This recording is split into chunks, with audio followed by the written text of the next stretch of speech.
Bonjour les amis, cette vidéo je vais vous parler de Solex. Solex, le Solar Explorer, beaucoup d'entre vous le connaissent, l'utilisent. D'autres sont peut-être curieux de savoir comment ça fonctionne, toujours. Ça permet de faire des images sympas du soleil, la lumière de l'hydrogène, le calcium, le sodium, voir des protubérances, etc. etc. Alors, beaucoup de gens le connaissent effectivement pour l'utiliser sur un télescope, sur une lunette qu'on accroche sur une monture, et puis en fonction de la focale de la lunette, on va pouvoir observer plus ou moins de détails. Bon, il faut quand même une organisation un peu spécifique, parce qu'il faut un télescope justement, une lunette, une monture, savoir pointer cette monture, déplacer le soleil sur l'image, sur la fente, à une certaine vitesse, en général une vitesse forcée. Alors là, ce que je vais vous montrer maintenant, c'est quelque chose de très particulier. On revient aux fondamentaux de Solex en vérité, et on va faire un usage de cet instrument le plus simple possible. Alors regardez ces images par exemple, vous voyez, elles sont quand même pas trop mal, et ces images, eh bien elles ont été obtenues avec ce que je vais vous montrer maintenant, c'est-à-dire un Solex simplement monté sur un pied photographique, une petite rotule, pas de mécanique très complexe, pas de motorisation, pas d'électricité, simplement un câble qui vous relie à l'ordinateur, qui lui-même marche sur batterie, donc un équipement très portable, et avec ça on obtient les images que je viens de vous montrer.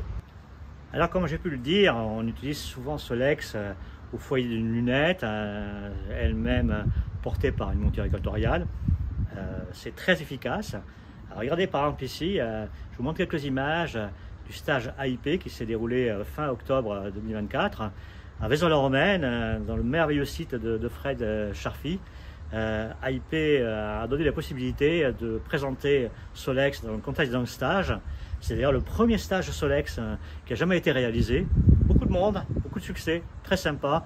Les premières images réalisées sur le terrain, ça c'était superbe, tout le monde était content. On va le refaire. Donc voilà, donc un usage assez banal, je dirais presque, mais enfin performant de Solex, mais avec donc des montures et des télescopes et des lunettes. Et maintenant je vais vous montrer donc autre chose, ceci, dans lequel on va travailler non pas donc avec ces montures, mais en mode pied photo très simple, comme je peux déjà le dire. L'idée, elle est un peu classique, c'est le nomadisme, c'est se déplacer sur le terrain, s'installer très vite, on va le voir. On est un peu dans la philosophie de l'astronomie moderne d'aujourd'hui. Il y a une grande marque qui est en train de fabriquer actuellement un télescope qui peut viser aussi le soleil et qui va vous donner aussi des images, mais des images qui seront uniquement de la photosphère, on verra les taches solaires, avec notre appareil qui s'appelle SunScan. En fait, c'est le mode d'usage de Solex, SunScan, balayage solaire. Et bien avec SunScan, on va voir pas que les taches, bien sûr, sur le soleil, vous le savez, on va voir plein d'autres choses. On en a déjà une idée, on en verra d'autres. Alors voilà, le SunScan, c'est tout simplement un pied photographique, une rotule, et sur cet ensemble-là, eh bien, on a accroché un Solex avec quelques accessoires supplémentaires que je vais montrer dans un instant. Mais voilà, on n'a que ça, pas de monture équatoriale, pas de mécanique complexe, pas de motorisation, tout est manuel. Et bien sûr, comme toujours, on a à côté, pour l'instant, un ordinateur qui permet de faire des acquisitions, mais à terme, peut-être bientôt, un système à tablette. Enfin, on verra ça, c'est le futur de Solex. Alors voici l'instrument utilisé, donc c'est un Solex tout à fait standard, mais utilisé dans un mode dit donc SunScan. Pour cela, il est posé sur un pied. Ici, c'est une bonne rotule Manfrotto modèle 410 avec des mouvements lents. Alors, ça, c'est très pratique. Un peu cher, mais c'est pratique. On peut utiliser d'autres rotules, des rotules plus simples, des rotules à boule, plus économiques globalement. Mais c'est clair que ce genre de modèle permet un centrage plus facile du soleil. Je vais vous montrer comment ça se passe.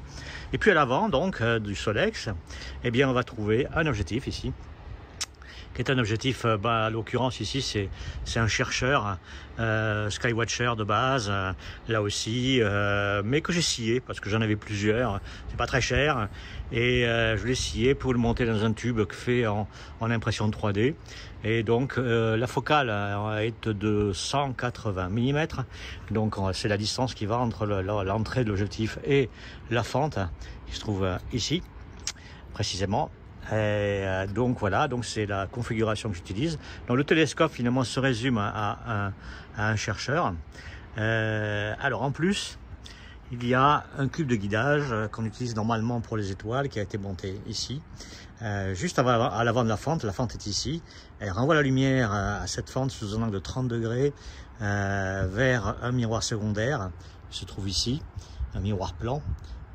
Puis la lumière est dirigée horizontalement avec deux lentilles, et ces deux lentilles permettent de focaliser l'image sur un petit dépoli ici. Alors on peut tourner avec les manettes et voir l'image se déplacer sur notre dépoli. En fait, c'est le plan de netteté du soleil. On voit le petit disque ici, c'est le disque du soleil qui se forme sur notre dépoli. Voilà, et puis on peut aussi orienter de l'autre axe. Il n'y a pas de problème. Ça, c'est le côté pratique de l'usage de ce type de rotule, où on a des mouvements fins. Sinon, il faut jouer avec les flexions, il faut jouer avec les serrages pour pouvoir centrer. En plus donc du cube de pointage, de centrage, on a rajouté un petit dispositif tout simple qui consiste à mettre un trou ici qui fait 2 mm de diamètre, qui projette par un effet stéréoscopé l'image du soleil sur un petit écran blanc ici. Voilà, il y a une petite distance ici, ça fait un bras de levier, ça permet de précentrer, et donc on positionne l'image à l'endroit un endroit prédéfini. On peut dessiner au crayon, et on fait pareil ici mais avec un mouvement nettement plus fin. Encore un élément important de SunScan, c'est la capacité de monter notre Solex sur un pied photo.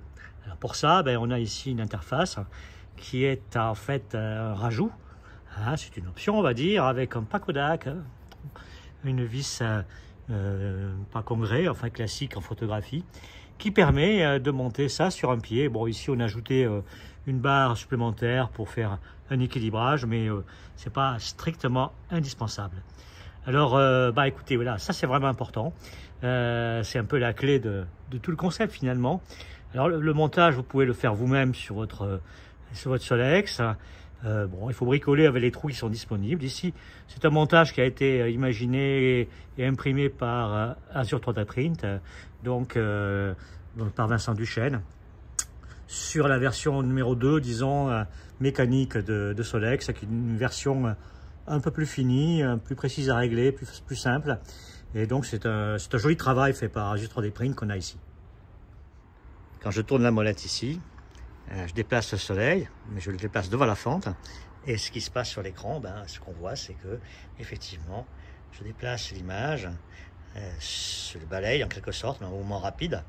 J'anticipe la position du soleil grâce du fait que le mouvement, disons, de la Terre va nous positionner, va faire balayer. Donc je vais dans le bon sens. Je sors le soleil, et ensuite, ici avec SharpCap, je fais l'acquisition du scanning classiquement, et j'attends 2 minutes et ça se passe bien. Alors voilà comment ça se passe concrètement. On a ici donc sur l'écran de l'ordinateur le spectre solaire autour de l'arrêt de l'hydrogène. Alors le spectre, les couleurs sont verticales, l'arrêt de l'hydrogène, la H alpha, est horizontale, c'est le trait bien sombre que l'on voit là. Pour le propos, ici, on n'a pas fait de fenêtrage, on n'a pas fait de cropping, mais normalement, on fait une zone de ROI qui isole l'arrêt elle-même pour limiter le volume sur le disque et pour aller aussi un peu plus vite parfois. Ici, c'est pas la peine parce que le temps de pause, il est de 0,15 secondes à peu près. Donc, on est très lent, donc on n'a aucune difficulté par rapport à l'informatique. Voilà, et donc, ce qu'on va faire, c'est qu'on va positionner le disque solaire sur le bord de la fente. Enfin, on va même sortir de la fente. On anticipe le mouvement que va avoir la Terre, la rotation de la Terre. Voilà. Et puis après, on va faire commencer l'acquisition. Ici, donc, avec le logiciel SharpCap. Et on va attendre que le disque rentre dans la fente. Et puis ensuite, ça va se passer pendant 2 minutes, de manière tranquille. Voilà, l'image du disque solaire vient de rentrer dans la fente. Alors, au début, on est tangent, et puis au fur et à mesure que le disque solaire avance sur la fente, que la Terre tourne, eh bien, on a ce diamètre qui augmente, bien sûr, jusqu'à atteindre un maximum. On sera effectivement sur le diamètre maximum solaire. Vous voyez que l'image du disque n'est pas très grande par rapport à la largeur de la fente, hein, donc c'est assez confortable pour centrer. C'est l'idée du choix de la focale de 180 mm, hein. Encore une fois, comme je l'ai pu le préciser, la facilité de centrage, c'est assez commode ici, et on a quand même suffisamment de détails. Donc le mouvement est très régulier évidemment, puisque c'est la rotation de la Terre.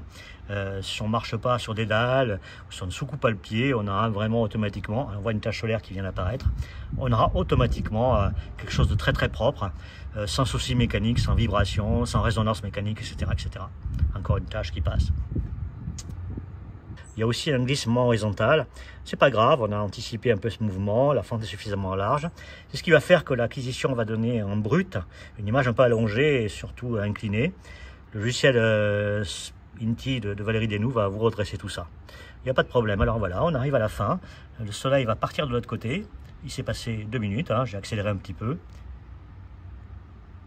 Voilà, il est sorti. Alors là, on attend un petit peu pour, ma foi, avoir le bord solaire de l'autre côté, sur une certaine largeur, de telle manière à, s'il y a une grosse protubérance, par exemple, on va l'attraper, elle ne va pas être tronquée par l'acquisition. Voilà, et puis on arrête tout simplement avec SharpCap ici. Voilà, on a fait l'acquisition. C'est aussi simple que ça. Après, on peut passer dans INTI pour traiter et tout de suite, le résultat est là.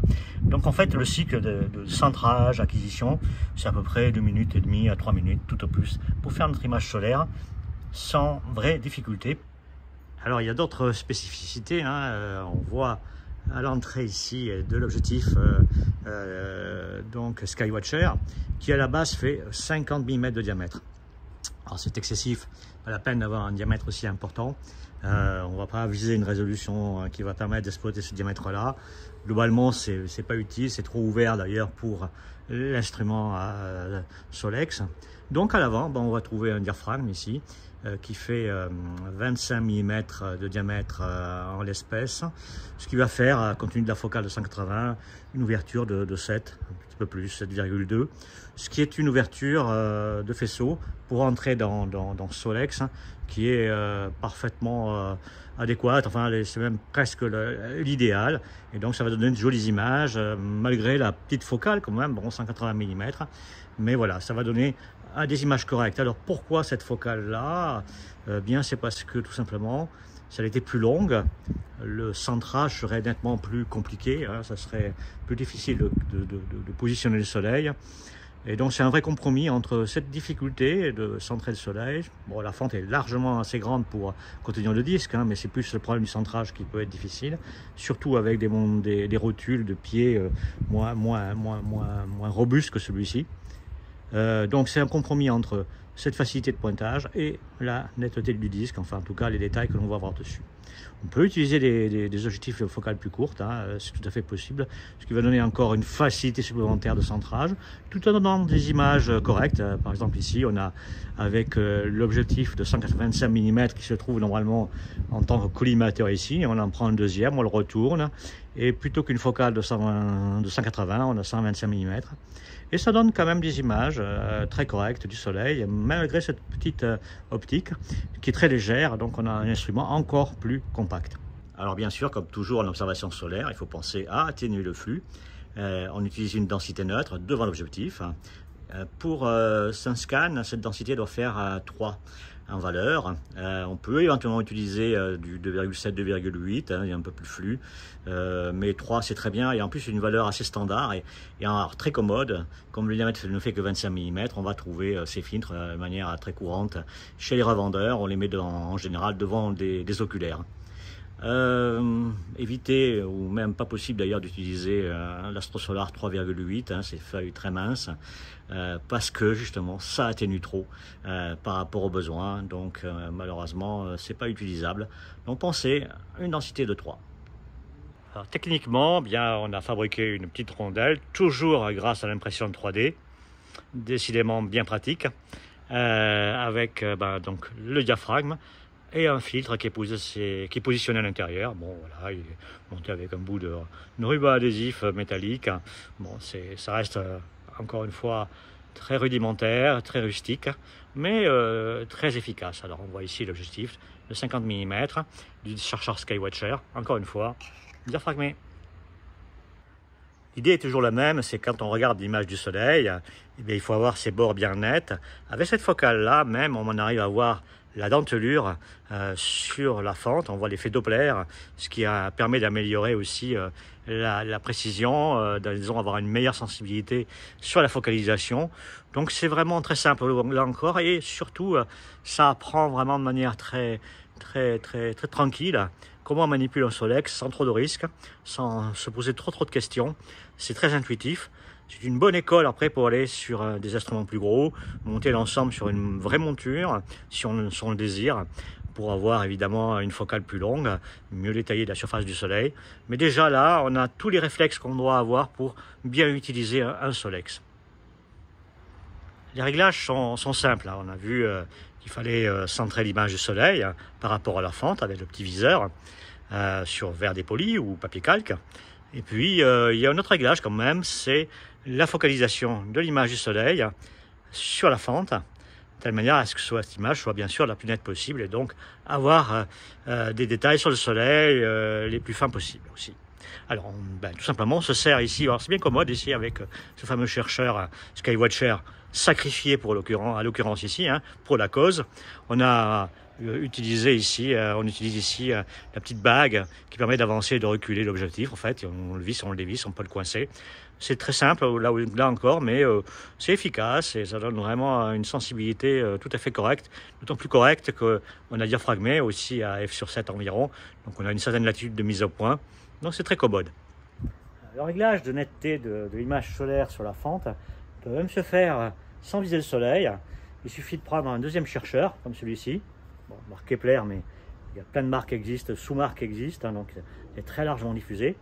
On le met devant l'objectif comme ceci, et on regarde tout simplement la lumière qui revient en fait par l'objectif à l'envers, par rapport au sens normal.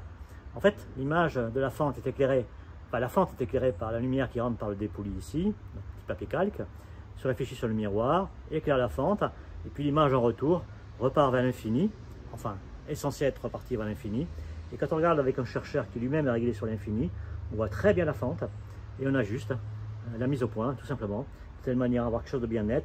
Alors une fois qu'on aura fait ça, donc encore une fois c'est un réglage très simple, assez pédagogique, c'est intéressant à montrer à des élèves, à des étudiants. Eh bien on pointe le soleil et normalement on a déjà une image bien nette du soleil, on peut encore l'affiner, mais voilà, on a déjà fait l'essentiel du travail. Alors bien sûr, tous les STL seront disponibles sur mon site, donc ce sont des pièces très simples. Vous pouvez vous-même les redessiner, les adapter. Par exemple, si vous avez un autre objectif que celui-ci, vous pouvez fabriquer une interface adaptée donc, à l'équipement que vous possédez ou que vous voulez monter. Ça pourrait être un objectif photographique, par exemple.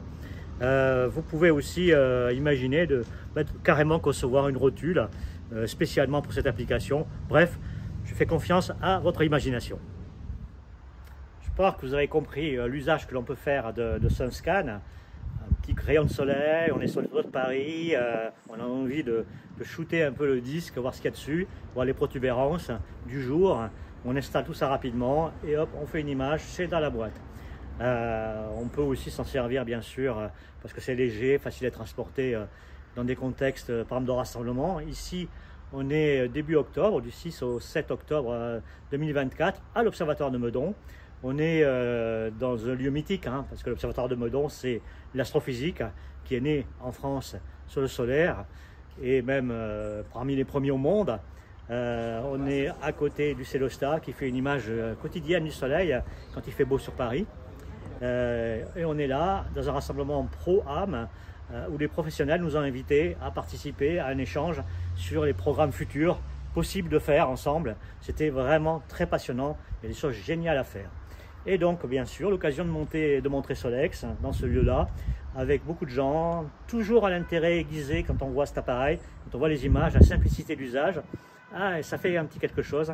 Je crois qu'une fois qu'on y a goûté, difficile de s'en passer en fait, c'est presque un réflexe, je dirais. On peut aussi imaginer l'usage de cet instrument, et ça j'y tiens beaucoup, dans un milieu scolaire, éducatif. Les élèves sortent de la cantine, le professeur de physique ou de technologie montre le soleil dans la cour aux élèves. Ça se monte en quelques minutes. Il n'y a pas d'argent à dépenser vraiment. C'est très peu coûteux. Et on voit le soleil avec des protubérances. On peut les suivre de jour en jour, faire des dessins, etc. On peut travailler à l'informatique, on peut travailler sur la mécanique, on peut travailler sur la physique, l'astrophysique aussi bien sûr. Et donc c'est un outil pédagogique à mon avis très fort pour les petites écoles, pour les petites classes, les classes moyennes, mais peut-être aussi les classes supérieures. Voilà, donc un usage très diversifié. Vous pouvez même imaginer de partir en vacances avec, dans la valise, ou monter au sommet d'une montagne pour observer le soleil dans les meilleures conditions possibles. Vraiment, c'est léger, donc c'est facile. Voilà, donc un autre usage potentiel de Solex, de votre Solex, qui peut faire bien des choses, vous l'avez vu, et en particulier donc le fameux mode SunScan que je vous invite à découvrir aussi.